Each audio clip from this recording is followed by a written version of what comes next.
இந்த பதிவை கேட்டுக்கொண்டிருக்கும் நல்ல உள்ளங்களுக்கு உங்கள் சுவாமிநாதன் ஜோதிடரின் அன்பான வணக்கங்கள். இன்றைக்கு நம்ம யூடியூப் சேனல்ல வீட்டில் தரித்திரம் விலக செய்ய வேண்டிய சக்தி வாய்ந்த ஞாயிற்றுக்கிழமை வழிபாடு பத்தி சொல்ல போற மக்களே. மிகவும் முக்கியமான பதிவு, ஸ்கிப் பண்ணாம கேட்டு பயன்பெற்றுக் கொள்ளுங்கள். அதற்கு முன்னாடி நம்ம யூடியூப் சேனல் யாரெல்லாம் சப்ஸ்கிரைப் பண்ணுங்க, ஷேர் பண்ணுங்க, லைக் பண்ணுங்க. பதிவுக்குள்ள போயிடலாம். சிலரது வீட்டில் தொடர்ந்து கஷ்டங்களும் காரிய தடங்களும் ஏற்பட்டு கொண்டிருக்கும்.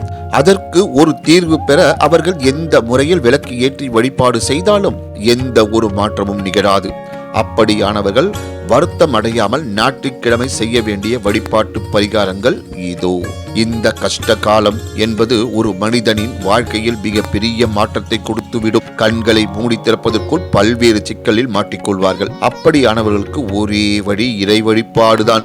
அதிசயமும் ஆச்சரியமும் நம் வாழ்க்கையில் நடக்க வேண்டும் என்றால் இறைவனை மனதார நினைத்து வேண்டுதல் வைத்தாலே போதுமானது. அப்படியாக வீட்டில் எதிர்மறை ஆற்றல் சூழ்ந்து இருப்பது போல் உணர்ந்தால் ஞாயிற்றுக்கிழமையில் வரக்கூடிய ராகு காலத்தில் வேண்டுதல் வைத்தால் இறைவனின் அருளால் எல்லாம் நல்ல விதமாக மாறும். காரணம், இந்த நாளில் வரும் ராகு காலம் அதீத சக்தி வாய்ந்ததாக கருதப்படுகின்றது. மேலும் இந்த வழிபாட்டை செய்ய ஞாயிற்றுக்கிழமை ராகு காலத்தில் மாலை 4:30 மணியிலிருந்து 6 மணிக்குள் காளியம்மன் ஆலயத்திற்கு செல்ல வேண்டும்.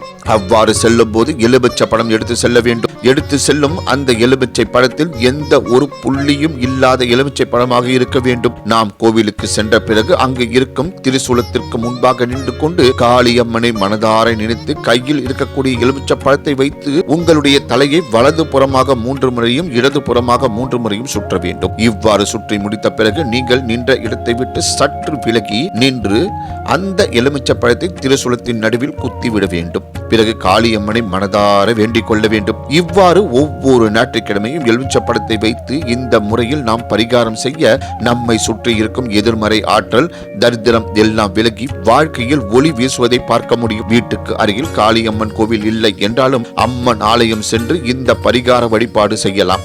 ஆன்மீகத்தில் எலுமிச்சை பழம் என்பது சக்தி வாய்ந்த ஒன்றாக கருதப்படுகின்றது.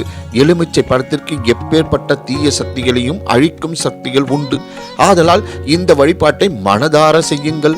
உங்கள் வீட்டில் இருக்கும் கெட்ட சக்திகள் எல்லாம் அடியோடு விலகுவதை காண முடியும் என்று கூறி இந்த சிறப்பான ஆன்மீக பதிவை நிறைவு செய்கிறேன். நன்றி, வணக்கம், வாழ்க வளமுடன்.